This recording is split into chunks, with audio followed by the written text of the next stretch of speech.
detention. Hey, yurt, how y'all doing today? How y'all feeling today? Now, first off, I got a lot to tell y'all, so I'm gonna try to run through it and get straight to the story. I want to send a special shout out to Check Matt for the $20 donation on PayPal. Another shout out to my dog Kyle Underwood for a $20 donation on PayPal. And one more shout out for my guy Corrupt for the $10 donation on Cash App yesterday. He looked out for me, trying to look out for a friend, and I appreciate that, homie. That's love right there. And I can't forget to shout out them members. Shout out Kadar and shout out to Michael Fortman. The message you left on that video, one of my older videos that I put up for this new membership, when I say you added a like to my day that day that I didn't have, to say that this is the only channel on this platform that built the following that actually feels like family. I went back and forth with my girl about it. I'm like, man, nah, it gotta be other channels with this family feel that we got over here. But you know, who knows? But I appreciate you, bro. That really hit home for me. Welcome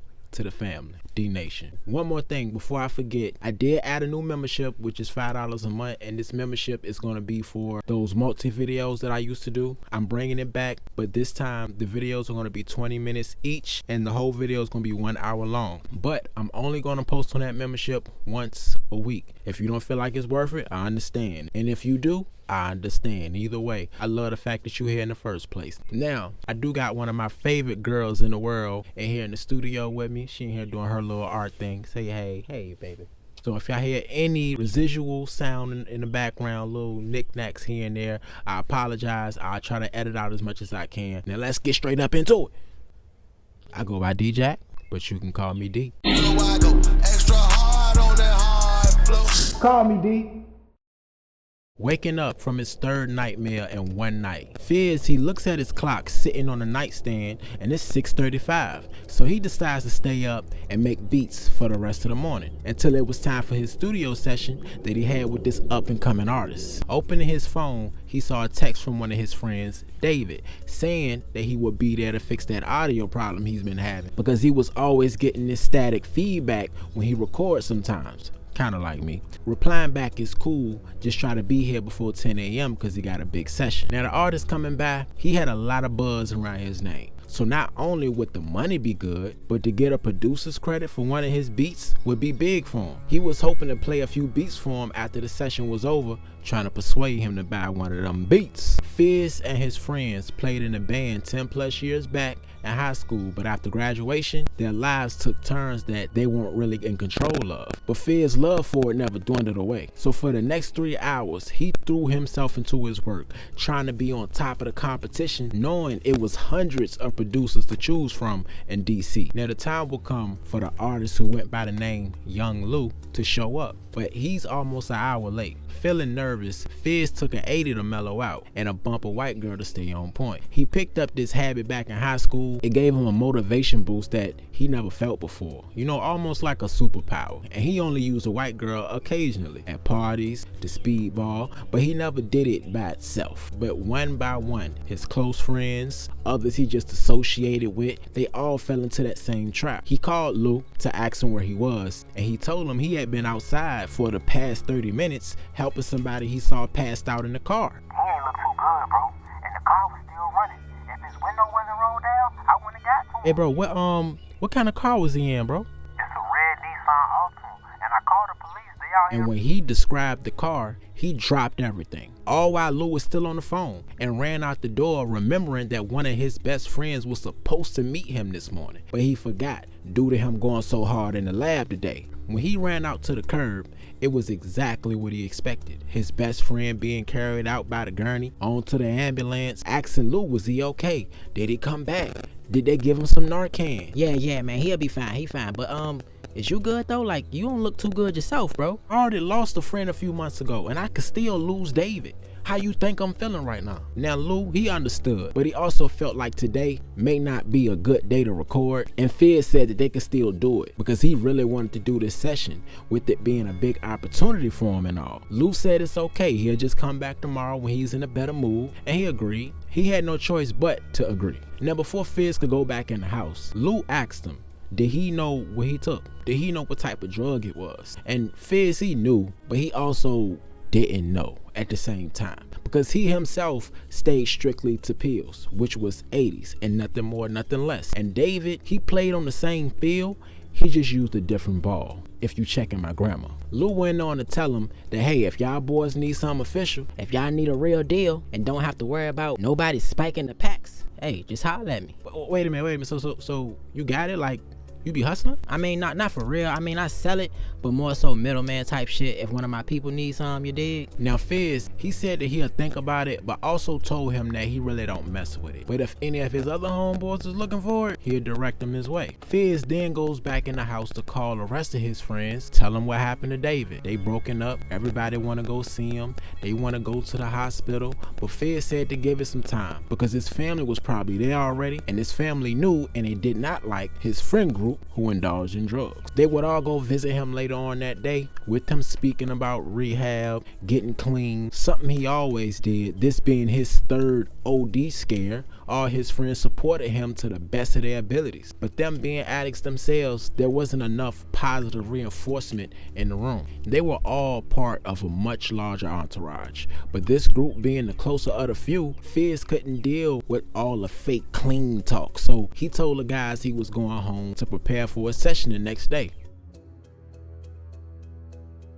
The next day comes and Lou is at the end of his song. While Fizz is working on the mix, Lou walks out the booth asking Fizz why don't he record music of his own. I mean, I still do, but just for fun though. You know, I pretty much hung that dream up a while ago, bro. Come on, bro. What type of music you used to do? Don't tell me you was the DC Eminem. I rapped a little bit, but I was a lead singer for a band back in high school. You know, I played the guitar, piano, drums, damn near everything, bro. Lou surprised he was sitting on all that talent, but wasn't doing what he know he could do with it. He made him an offer. Check me out. Sing a hook for this next song that I need. I need a male voice for it, and I'll buy one of your beats for the album. Fizz saw that more than an even trade. He just knew he was bullshitting. Dead serious, bro. I already got the lyrics. Come on, old man, show us young as how it's done for real. Fizz copied and pasted lyrics to his notepad in his phone and asked Lou for a reference on how he wants to hook the sound. Lou plays the beat and sung out the hook, and Fizz saw it as light work and beeline for the booth. Hey yo, which button for the record? Fizz directed him on how to use the board and started to record. After a few tries, Fizz realized that he had to shake some of that rust off because he has not sung in so long, but got it right on the fourth try. Fizz comes out the booth and he had those first time jitters he remembers having at a talent show back in school, reawakening his love for music again, not just for music but for actually making and creating music. He replaced the hook and the look on Lou's face said everything Fizz was already thinking. Yo, this shit is actually fire. Nah, bro, I can't believe you ever quit. Fuck Marshall, you DC Weekend, my guy. Joking with Fizz, but Fizz started sounding kinda cool. It's the end of the day, and Lou finishes the rest of his album featuring DC Fizz, along with his own verse on the song and everything, with the hook. He overly thanks Lou for coming through and blessing him with a feature, putting some bread in his pocket. Don't mention it, man. I should be thanking you, bro. You the truth, for real. Lou's phone rang, as it has been for the past hour. He rushed out the door. While closing the door, Fizz noticed a small pouch blocking the door from closing all the way. He picked it up and he opened up the zipper, seeing a baggie with a tannish powder on the inside, and he instantly put it together, remembering their conversation the day prior about spiked packages. Fizz runs out to try to catch Lou, but he's already turned the corner, so he called him, but he wasn't picking up. Seeing his phone ring so much when he was here, he's probably on the phone or trying to call some of his people back. So he put it back on the couch and went back to work, listening to his song over and over and over that he made with young Lou. He had never tried using his vocals over hip hop and trap beats, so this right here was a new swag for him.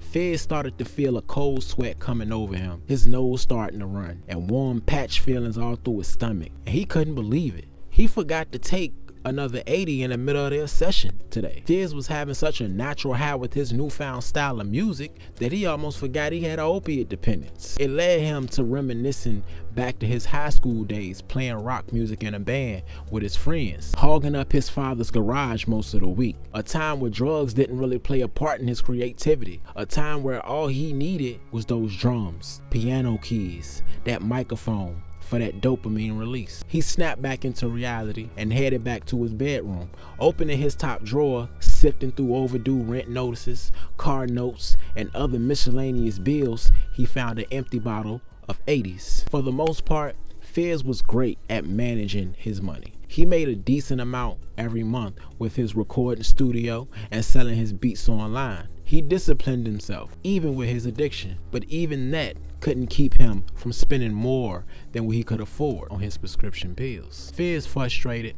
He knew the money he just made, it needed to go towards his rent, his grocery budget. He sat in his studio thinking about what he could put on the back burner this month, but he's already ran that idea a few times over. A part of the reason he's even in this position now. He looked over at the pouch and instantly thought about David.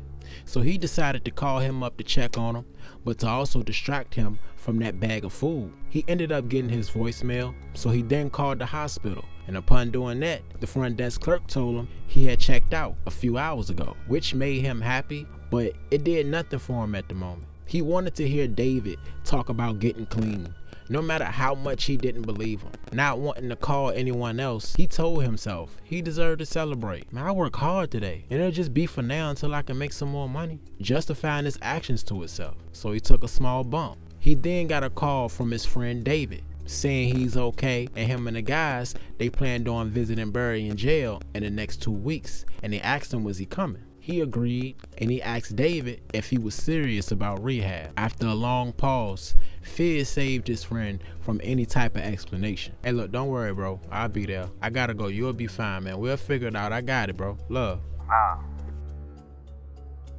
2 weeks later, Fizz wakes up to his phone ringing and noticed that he fell asleep at his board working on a beat the night before. He answered his phone and loudly he could hear Lou screaming from the other side. You were supposed to be here 2 hours ago. You got me looking bad, man. What the f are you? Jolting up at that point, he pulls the phone from his ear, remembering he had a meeting with young Lou and his manager to talk about his percentage for the song. Yo, my bad, bro. I was working all night. I overslept. Look, I'm on the way. 15 minutes, man. I promise. Tops 15 minutes. So while still on the phone, Lou tell him, all right, look, you get a pass on this one. This can't be a regular thing. We work, we play, and we handle business. So find a way to separate the three. Fizz agrees and run out the front door. Now as he turn around about to lock the door, he see a group of his guys in the car pulling up, forgetting he done double booked this day to go see another friend of his who's been locked up for drug possession. He apologized, saying he had a real important meeting with young Lou and his manager about his percentage, and he's already late. He asked him could he just meet him there a little later on after the meeting.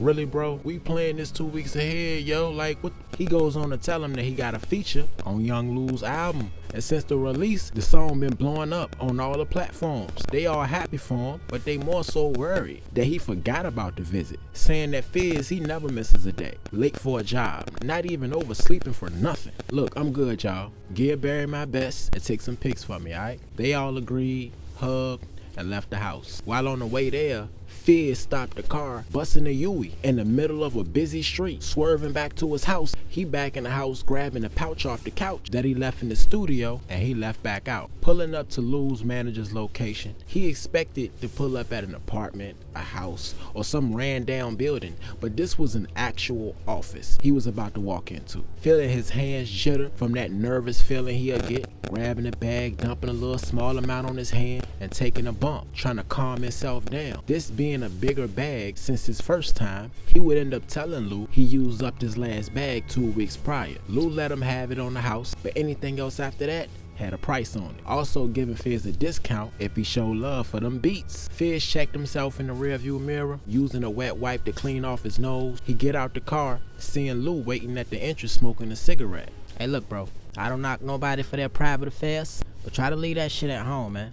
Business first and we play later. Lou giving Fizz more of a side eye, other than that understanding energy he gave him when Fizz copped from him a week ago. It made Fizz uncomfortable and almost shameful. He asked where the bathroom was so he can go clean himself up and get himself together, and Lou walked him there, telling him before he walked in, Take your time, motherfucker, you're already late. Look, it's the third door on the right when you come out, alright? Laughing it off, Fizz looked in the mirror, telling himself this is what he's been waiting for. Don't fuck it up. He splashed water on his face, dried himself off, and made his way out. Meanwhile, at the central detention facility, all of Fizz's friends, they go to visit Barry. The CO doing intake made a call to his superiors about the matter. While all the guys look confused because this never happened before, they usually just let him through. Another CO and the warden, they tell him that Barry OD'd last night. All of his friends distraught. They make a scene wondering why nobody was contacted. And the warden says they didn't have any contact for Barry, saying the numbers on file was disconnected. So it was actually good that you guys showed up for your friend today. The oldest of the group, David, he calmed everybody down, saying that he's right. How else would they get in contact with us if he didn't put us down as an emergency contact? Think about it. The warden asked David could he call one of his parents or family members, and he told him, hey, besides his baby mama and us, we are his family. The warden says that he can't let anybody come view his body. That would be left up to the coroner's office and the mother of his child. David understood, and all his group of friends all left the facility in a mood that you couldn't even fathom. Losing one friend a few months back, almost losing David, and losing Barry the day before. David said he's gonna call Fizz, but he also plans to drop everybody off. They all rejected the idea, saying that we should all be together. But David wanted to be alone. With heavy hearts and crying faces, they were quiet for the rest of the ride home. Back at Fizz's meeting with young Lou, Fizz walks in, seeing more faces than he expected. Lou having his manager, engineer, secretary, and a label executive all watching Fizz walk in the room. Lou's manager explained to him right off the bat that he has a great talent and if he was interested in joining their roster. Lou looking at his manager like, hold on bro, like what roster? You know, I thought this was about the song, the percentage and all that, like what's going on? And they tell Fizz that and a lot more. They're talking visuals for the song, a tour, a chance to produce a full album, and if he's up to it, possibly being his own artist himself, creating his own album. Lou's looking at Fizz also confused because they didn't speak to him about this either, and Lou asked to talk to his manager in private, and he told him not right now. Let's get this out the way and we'll talk later. He a little frustrated, he kicked back, and he just listens to the offer. Fizz picked up that 20-page contract that was placed in front of him and skimmed all the way until he got to that page where it says to sign. And Lou noticed that he didn't read it, but also noticed the faces of everybody else. He grabbed Fizz's hand and told him to stop. Wait. His manager asked Lou what the hell was he doing, and he walks Fizz out the door to talk sense into him about reading his contract. Fizz with a big smile, looking at Lou, asking him why he tripping. This could change my life. You told me that yourself. What's up? See, that's why I said business first. Look at your high ass. Just read your shit first. I made that mistake the first time around, and I lost a lot of time and a lot of money. That don't mean they won't look at you as a crash dummy. They will if you let them. Fizz with a deep look in his eye, fixed his collar on his shirt from Lou yoking him up, and walked back in the room. Fizz had bills. He wanted to check into rehab. Everything that he could ever dream of was a signature away, and he refused to let anybody, even Lou, stop him. Fizz picked up that pen to sign his name.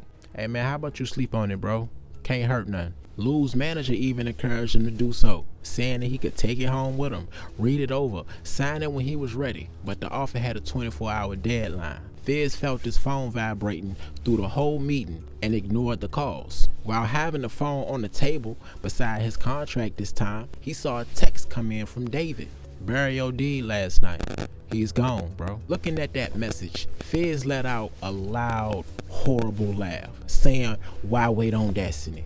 Signs his name and walk out the meeting. Lou following him close behind, asking him what the hell was that? What's going on with you? Like, is you good? Yo, just stay the fuck away from me, Lou. Not right now, just back the fuck up. Lou standing there, feeling like the drugs got him acting like this, not knowing the news that he just received.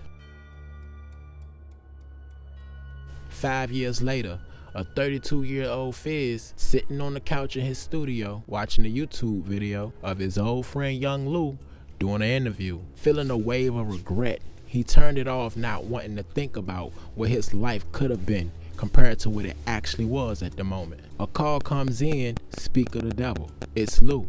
Wanting to ignore it, but he answered it anyway. Yeah, how you doing, bro? Lou said he understood his frustration and all, but it was his fault that he's home right now and not with him on the road. And that made Fizz snap.